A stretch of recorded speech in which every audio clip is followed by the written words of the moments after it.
Hey, what's up guys? Today I want to go over a quick draft that I did in one of my team scrims the other day.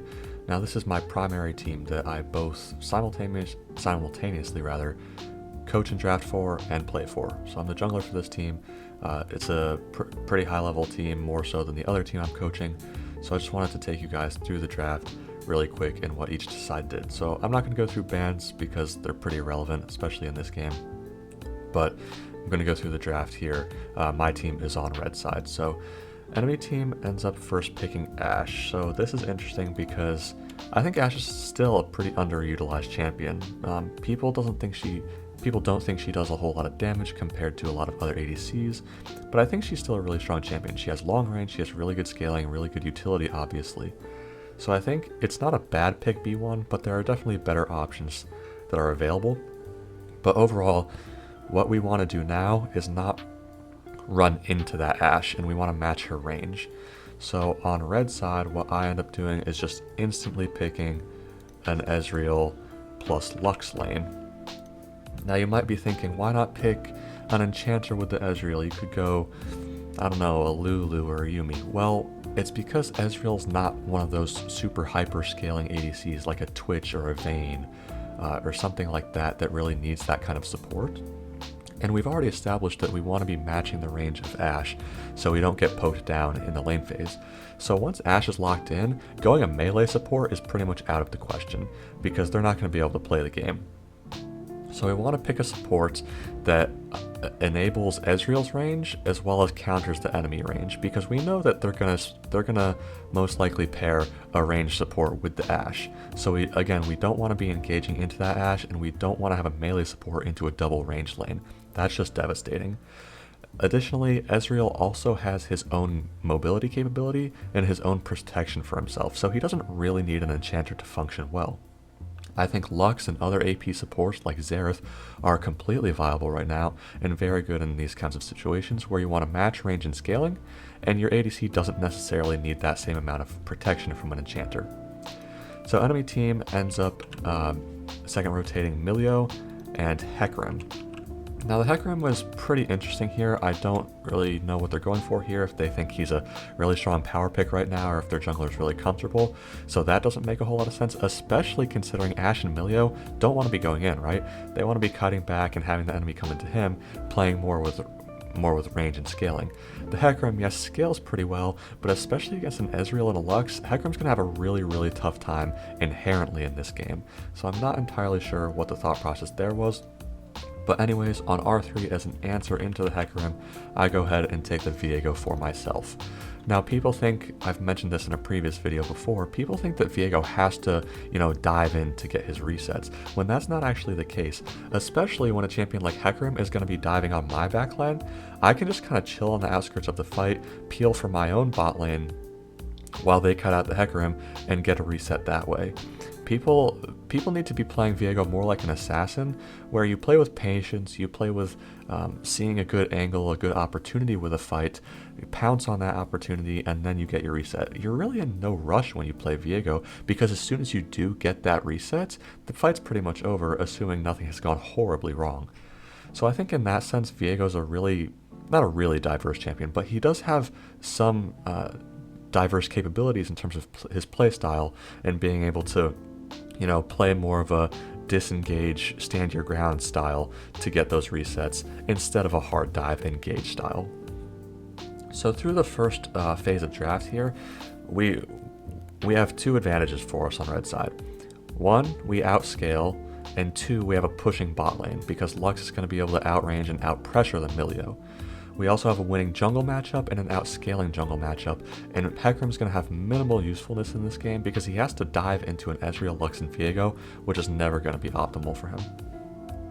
So for R4 in top lane, I say, okay, what does our team need right now? And that's pretty much CC and frontline. Right now, we don't have a lot of either of those things, especially since Lux's CC is very easily missable. So we just go ahead and take the Oren on R4. It's really simple, it's really basic, but I want to nail into these people's heads that Oren is such a broken champion. His ornaments that he gives obviously are great, but every time he builds an ornament, he gains extra stats himself. So this champion gets so absurdly tanky in mid and late game situations. He obviously has a really long range engage with his ult, he has great CC, and obviously he doesn't have a lot of super terrible lane matchups. He can just kind of sit there and farm and scale up perfectly fine. You know, people who pick Renekton into Oren are just kidding themselves, because Renekton's never going to have kill pressure on the Oren, while Oren can just sit there and outscale. Your best bet if the enemy team blind picks Oren into you, just match his scaling with something like a Gangplank or a Scion or something. If you want to match frontline, you can do that, or you can take something like a Gangplank again to match the scaling and pretty much get a free lane, because it's going to be pretty uninteractive in that sense. Anyways, this game, enemy team goes ahead and rounds out with Victor and Jax. Now the Victor makes pretty good sense pairing with the Ashe and the Emilio here. They want to play with range and they want to play with scaling. The Jax also to a degree makes sense. Again, he can fight the Oren early to set up for jungle ganks, and he also scales very, very well. Also just a really strong champion in general right now. So honestly, this blue side draft isn't awful by any means. It's really just the Hecarim that's kind of just thrown in there and thematically off for them.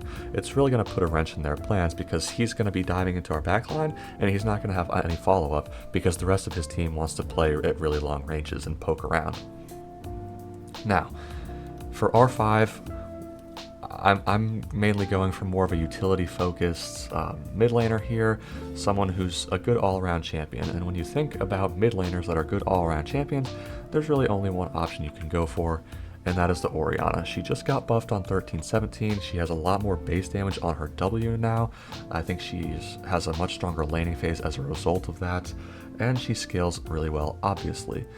She's just a great all-around champion, great damage, good protection with her shield, and then obviously the possibilities with her ult are endless. So as you can see here on my comp, we have a pretty consistent theme of range, scaling, and a really good team fight. At the same time, we have 3 winning lanes, maybe more like 2.5, because the Oren and the Jax is going to be kind of a stalemate. Nothing's really going to happen in that lane, but Ori beats Victor early, especially pre-6, and the Ezreal Lux is going to have pressure into the Ashe Emilio lane. That's going to enable me as the jungler to play with my lane pryos, invade the Hecarim, and put a lot of pressure on him. That's what ended up happening. I got pretty much every neutral objective this game, and since we outscale as well, not to an insane degree, but we do because of Oren, realistically, it just enabled us to kind of win out at every phase of the game, right? Because the Hecarim, again, is really just what's throwing a wrench in their plans. And at the same time, the Ashe, the Emilio, and the Victor want the enemy team to have to come into them, but since we've matched range and matched scaling, we don't have to do that, so we're not having to play into their strengths, while specifically the Hecarim and the Jax are playing into our strengths. So while it's not a super bad draft from blue side by any means, there are just the dynamics in which these champions are going to have to play out the game are pretty favorable for red side here. We scale very well, we have really long range, immense damage, and essentially, if Viego gets one reset this game, there's no counterplay. What does the blue side have to stop Viego here? Because Jax and Hecarim are going to be diving backline, and that's just going to be completely opening up their backline access for me, and possibly the Oren as well. So I think overall, it's a pretty big red side draft win. Again, not a bad draft from blue side, with the exception of the Hecarim, which was super random in my opinion. But these are the kinds of things you guys need to be thinking about in terms of thematics and in terms of how these champions are actually going to be interacting with each other, winning lanes versus losing lanes, whether or not the jungler can take advantage of pushing lanes in that sense. And that's what we were able to do this game, and we ended up smashing the game pretty hard with a couple hiccups in the mid game.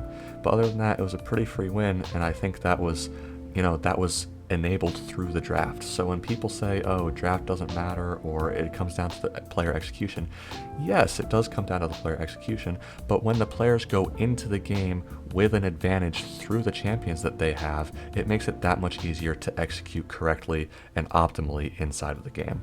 So draft is really an important part of the game. probably, in my opinion, by far the most important aspect of League of Legends.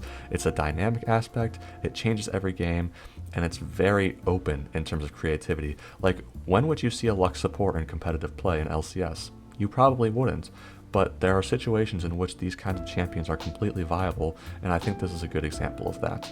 So make sure when you guys are drafting, keep your mind open to the possibilities, and just be thinking about all of these different processes. It takes a lot of practice, it takes a lot of time to get good at, but I think this is a good example of how champion dynamics, winning lanes, scaling themes, all of that kind of comes into one to make a winning draft for Red side here.